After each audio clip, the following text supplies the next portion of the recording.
Την επόμενη μέρα... Γρήγορα κύριε αστυνομική, το πτώμα είναι μέσα. Ένα θέαμα ιδιαίτερα αποκριστικό.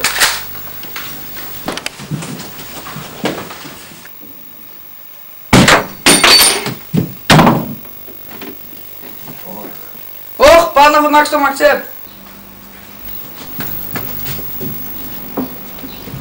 Κύριε Μαξέπ, ελάτε γρήγορα.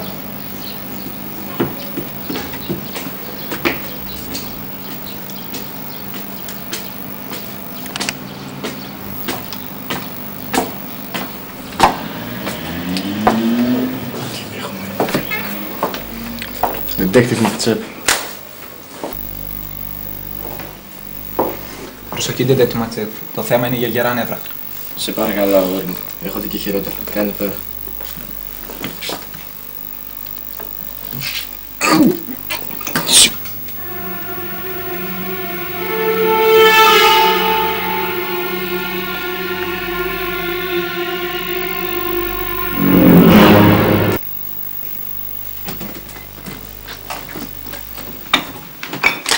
Ωραία.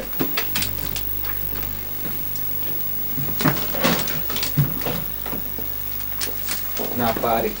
Ο τύπος που δολοφονεί κατά αυτόν τον τρόπο είναι ένας καταραμένος σαντιστής. Ναι. Είναι. Είναι καλά, είσαι Μαξέπ. Καλά. Αυτός ο δολοφόνος δεν είναι άνθρωπος.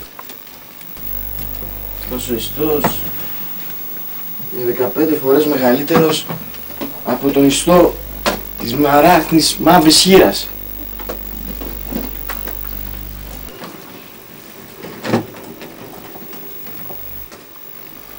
Αλήθεια, για πέστε μου, πώς αντιληφθήκατε αυτό το τραγικό συμβάν?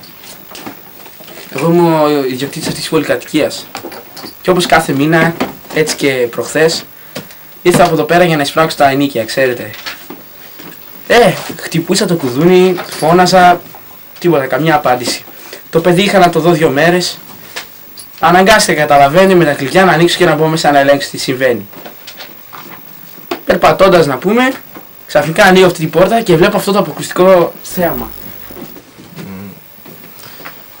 Μήπως ξέρετε αν είχε τίποτα διασυνδέσεις με τη μαφία ή τίποτα έτσι μπλεξίματα με αυτά τα πράγματα? Όχι, όχι. Ένας απλός φοιτητής ήτανε καημένος. Παρόλη την εμφάνισή του, δεν ήταν ικανός ούτε ένα βυρμικάκι να πειράξει. Ήταν μια αθώα ψυχή. Μάλιστα.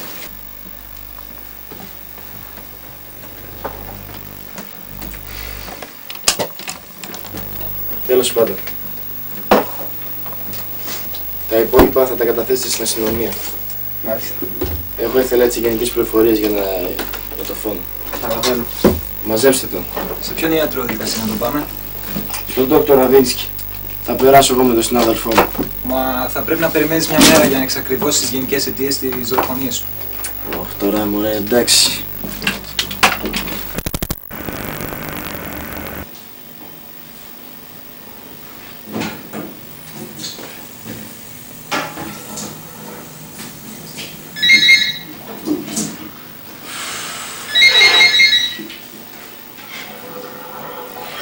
Ορίστε.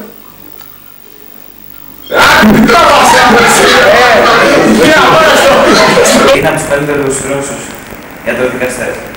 Και αν επιτρέπετε, τι δουλειά έχετε Ρωσία στην Ελλάδα? Ναι, μωρέ, επειδή ήταν πολύ καλός οι Ρώσοι τον έστειλαν. Θέμα συμφερόντων. Δεν θα μας το γνωρίσεις? Ναι, εμείς λίγο.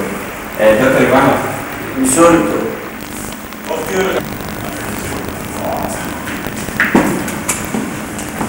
Θα πω τώρα τον Detective Μαξέπ και βοηθάς του Χρήστη. Τι γίνεται? Μια χαρά. Ας αφήσουμε τους οπαδούς γνωριμίες και να μιλήσουμε λίγο για το ουσιώδες. Εννοείς ότι για το θάνατο του νεαρού φοιτητή? Ναι, φυσικά. Έστω κι αν ο κοινός άνθρωπος μπορεί να έχει δύσκολα να καταλάβει ότι προήλθε από τις 3 μαχαιρίες στο μάχη. Τι όμως δεν ψηφτήκατε αμέσως? Τι εννοείς?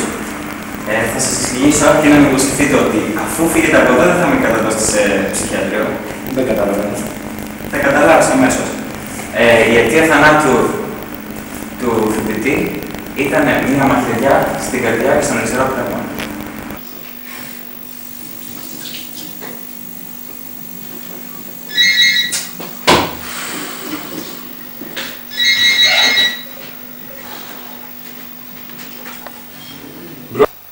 Βόνη, Τζούλια, με...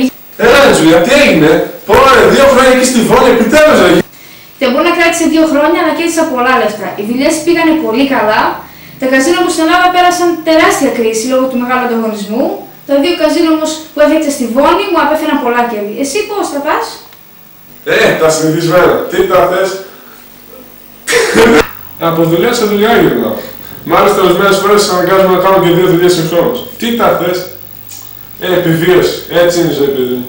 Τι όχι σαν εσένα εκεί στη Βόνη με τα καζίνο και όλα αυτά.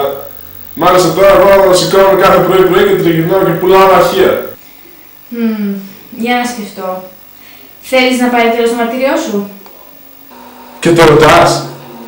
Λοιπόν, πολλοί υπάλληλοι που δουλεύουν στην επιχείρηση προσφέρθηκαν να μετακομίσουν στη Βόνη και έτσι έχουν μείνει πολλές κοινές θέσεις εδώ στην Ελλάδα. Θες να σε προσλάβω ως υπαλληλό μου? Καλά και το ρωτάς. Πρώτη φορά μου κάνω τέτοια πρόταση. Ευχαρίστως αυτό. Ωραία, από αύριο δουλεύεις στην επιχείρησή μου. Περίμενε μισό λεπτό να πληκτρολογήσω στον υπολογιστή την πρόσληψή σου.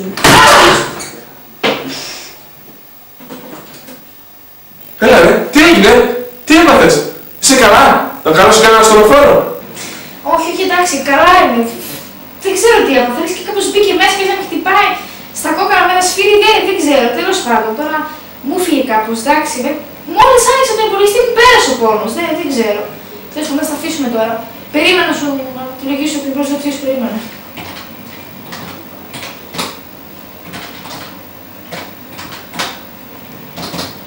Ωραία, από τώρα είσαι και τυπικά υπάλληλος της επιχείρησης μου. Σε ευχαριστώ ρε, σε ευχαριστώ πάρα πολύ. Μέσα σας μιλάμε, Τώρα, συγγνώμη, αλλά πρέπει να κλείσω, να δηλώσω και τηλεφωνικά την παρέτησή μου, γιατί ούτε που θέλω να τους ξαναδώ αυτούς εκεί στο λαχιοπολείο. Άντε, γεια. Καλά, άντε, γεια.